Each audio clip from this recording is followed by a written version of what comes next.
AITA for banning my parents from daycare? Imagine a world where you have to utter the words you never thought would leave your lips. Mom, Dad, you are no longer welcome at my daughter's daycare. The words taste like ash and feel like a betrayal of the very foundation upon which your life was built. For me, that world became my reality on a crisp Tuesday morning in November 2025, a day etched into my memory with the chilling clarity of shattered glass. My name is Anya. I'm a 34-year-old graphic designer, a wife to a wonderfully patient man named Mark, and a mother to a fiery, curious 4-year-old whirlwind named Lily. My parents, Robert and Carol, had always been the archetypal doting grandparents. From the moment Lily was born, they were enraptured. They lived just 20 minutes away, a proximity that initially felt like a blessing. They babysat, they showered her with gifts, and they were our first call in any minor crisis. Sunshine Daycare, the small, home-based facility we'd chosen for Lily, was an extension of that trust. It was run by a warm, no-nonsense woman named Brenda, who had created a nurturing, structured environment that Lily adored. The initial arrangement seemed perfect. My parents, both retired, had offered to handle drop-offs and pickups twice a week, a gesture that felt like a lifesaver for Mark and me, both navigating demanding careers. It gave them precious, regular time with their only grandchild, and it eased our logistical burden. For the first few months, it was seamless. I'd get cheerful text updates from my mom. Lily showed us her painting. So proud. Or Dad bought her a little teddy from the corner shop. It felt like a village, the way people always say it should. But villages have rules, and slowly, insidiously, my parents began to act as if those rules did not apply to them. It started with small things, the kind of infractions you brush off because they're family. They'd be 10, then 15 minutes late for pickup, forcing Brenda to stay beyond her hours. When gently reminded of the late pickup policy and associated fees, my dad would wave a dismissive hand. "Oh, tell Brenda not to worry. We're family. We'll make it up to her." There was no making it up. It was a business, and Brenda, though understanding, began to mention it with a tight smile. Then came the unsanctioned snacks. The daycare had a strict policy on food due to a child with a severe nut allergy. My parents decided Lily looked peckish and began bringing her sugary fruit pouches, cookies, and once, a peanut butter granola bar, the one item explicitly forbidden in the parent handbook. When Brenda confronted them, my mother's response was a laugh. "Oh, for heaven's sake, it's just a little treat from her Nana. We'd never give it to the other children." They couldn't, or wouldn't, grasp that cross-contamination or even the simple principle of fairness. Why does Lily get a special treat and not the others? Was a serious issue. These were the warning tremors. The earthquake was yet to come. The incident that changed everything happened on a Friday. I was in the middle of a crucial client presentation when my phone buzzed, then buzzed again and again. Brenda's name flashed on the screen. My heart leapt into my throat. A call from daycare during the day is every parent's nightmare. I excused myself and took the call in the hallway. "Anya, I need you to come down here immediately." Brenda's voice was strained, a forced calm that did little to hide her distress. "What's wrong? Is Lily okay?" Panic clawed at my chest. "Lily is physically fine," Brenda said carefully. "But there has been an incident. With your parents." I drove to the daycare in a blur, my mind racing through 1,000 terrible scenarios. When I arrived, the scene was both surreal and deeply unsettling. Brenda was standing at the door, her arms crossed. Inside, I could see my father, his face a thunderous shade of red, standing toe-to-toe with another parent, a man named David. My mother was kneeling on the floor, clutching a sobbing Lily, who was reaching for a toy truck that another little boy was holding tightly. The other children were huddled in the reading corner, wide-eyed and quiet, supervised by a flustered assistant. "What is going on?" I demanded, my voice shaking. The story tumbled out from Brenda, David, and my parents in a chaotic, overlapping jumble. The crux of it was this: Lily and David's son, Leo, had been playing with the same toy truck. A normal toddler dispute ensued. My parents, who had arrived unannounced for an impromptu visit, witnessed this. Instead of letting the trained staff handle it, my father had stormed over, snatched the truck from Leo's hands, and given it to Lily, telling Leo to be a big boy and share. When Leo, understandably, burst into tears, David, who had just arrived for pickup, saw the tail end of the altercation. Words were exchanged. My father, a man not used to being challenged, had gotten in David's face, accusing him of raising a selfish bully. My mother had compounded the situation by swooping in and coddling Lily, telling her, "It's okay, darling, Grandpa got your truck back," effectively rewarding the entire dysfunctional drama. The professional, calm environment of Sunshine Daycare had been shattered. A child was traumatized, a parent was furious, and my daughter had just been given a masterclass in entitlement by her own grandparents. In Brenda's office, with the door closed, she was direct. "Anya, I cannot have this. This is a place of safety and consistency for all the children. Your parents' behavior is disruptive, undermines my authority, and today, it created an unsafe environment. The unsanctioned visits, the food, the lateness, it all culminated in this. I have to consider the well-being of every child here and the peace of mind of my staff and the other parents." I felt a hot flush of shame. She was right. Absolutely, unequivocally right. That night, after a tense, tear-filled conversation with Mark, I made the most difficult phone call of my life. "Mom, Dad," I began, my voice trembling. "After what happened today, you can no longer be involved with Lily's daycare. No drop-offs, no pickups, and absolutely no unscheduled visits." The silence on the other end was deafening. Then, my mother's voice, cold and sharp. "What are you saying, Anya? You're banning us? From our own granddaughter's school? It's not a school, Mom. It's a business, and you violated its rules and its safety," I said, forcing my voice to steady. "You caused a scene, you upset a child, and you embarrassed me. Until further notice, this is the way it has to be." The line went dead. The silence that followed was heavier than any sound. The feud had begun. To understand the ban, you have to understand that the toy truck incident wasn't a one-off. It was the explosive climax of a long-running campaign of boundary erosion. Let me unpack the why in painful detail. The first major category was the disregard for authority and protocol. My parents, particularly my father, have always operated with a sense of unearned privilege. He was a successful mid-level manager for decades, and he carries an air of someone who is used to being the final authority. To him, Brenda wasn't a professional educator running a tight ship. She was a glorified babysitter. The daycare handbook wasn't a set of crucial rules for safety and fairness. It was a silly list of suggestions. This mindset manifested in countless ways. Beyond the lateness and the forbidden snacks, they would question Brenda's methods in front of the children. "Why is Lily napping now? She's not tired," my mother would say, disrupting the entire room's quiet time. Or my father would loudly critique the day's activity. "Coloring? They should be learning their letters." He once tried to help by reorganizing the toy shelves because he didn't like Brenda's system, confusing all the children who knew where everything belonged.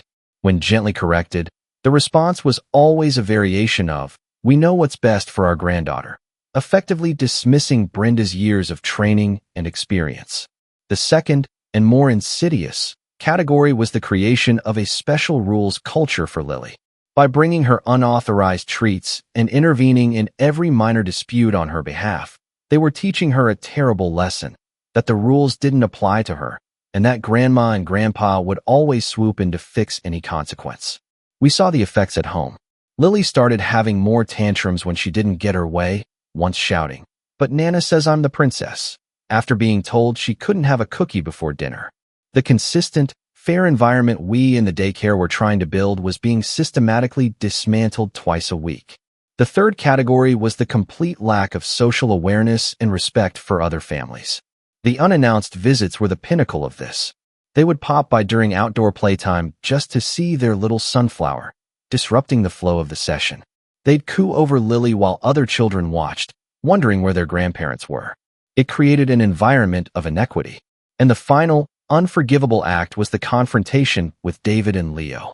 In that moment, they didn't just break a rule. They violated the fundamental social contract of the daycare community. They made another child feel unsafe and bullied another parent. The trust that all the families had in the shared space was broken, and it was broken by my family. Mark and I had tried to resolve this. Oh, how we had tried. After the peanut butter incident, I sat them down and had a calm, clear conversation. "Mom, Dad, the food rules are there for a child's life. It's not a joke." My father's response was, you're being dramatic. We were careful. After the chronic lateness, Mark had a firmer talk with them about respecting Brenda's time. It was met with sighs and eye rolls. You young people are so rigid with your schedules, my mother had lamented. Our attempts were like throwing pebbles at a fortress. They were deflected by a wall of self-assuredness and a deeply held belief that their grandparental love trumped all other considerations. We were not seen as parents setting boundaries for our child. We were seen as ungrateful children challenging their authority. The impact was multifaceted and profound. For Lily, it created confusion and behavioral regression. For the daycare staff, it created a constant, low-grade stress, a feeling of walking on eggshells whenever my parents were expected.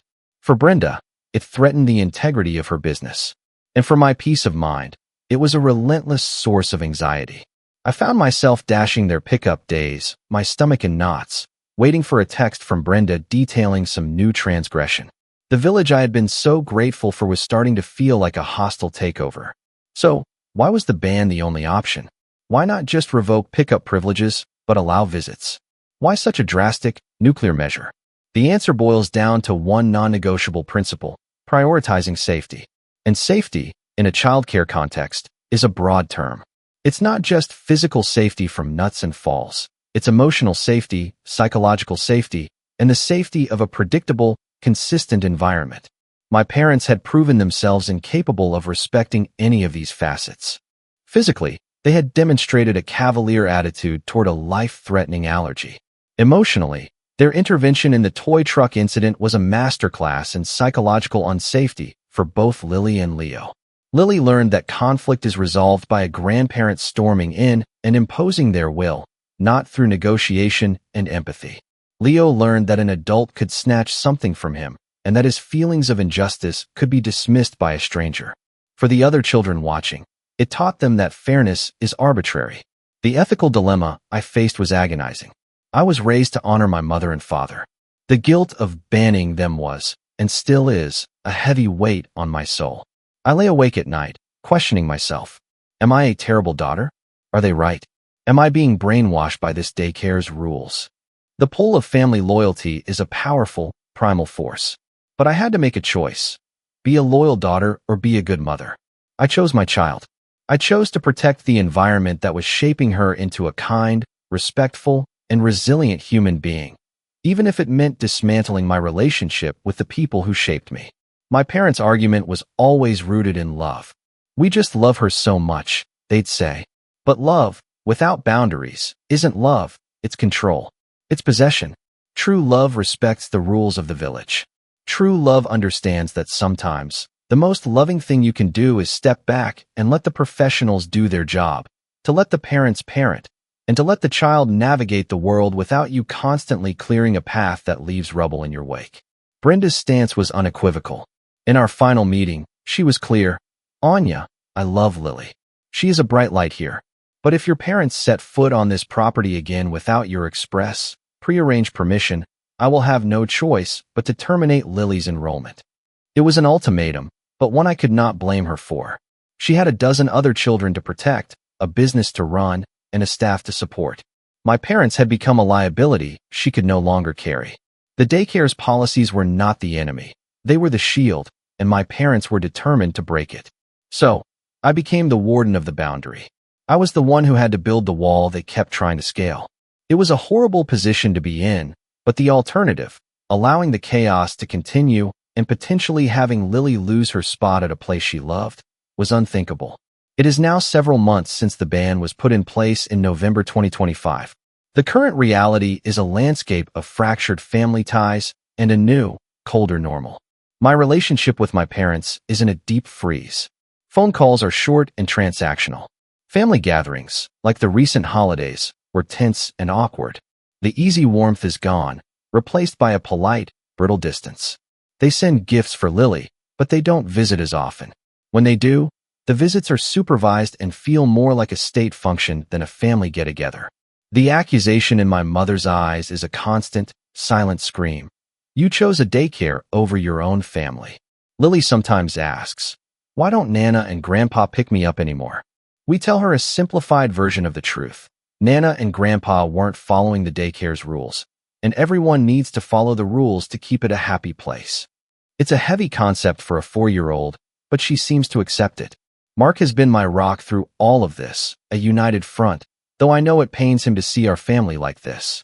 The stress has taken its toll on our marriage at times, with sleepless nights spent rehashing the same arguments, but it has ultimately made us stronger as a parental unit. The lessons I've learned from this are brutal but necessary. I've learned that boundaries are not walls to keep people out, but fences to define where your own garden begins. They are essential for healthy relationships.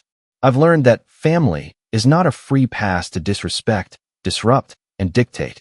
And I've learned that sometimes the most painful decisions are the ones you have to make as a parent, decisions that prioritize your child's long-term well-being over the temporary comfort of avoiding conflict. This experience has forced me to redefine what it means to be a good daughter. I used to think it was about obedience and making my parents happy.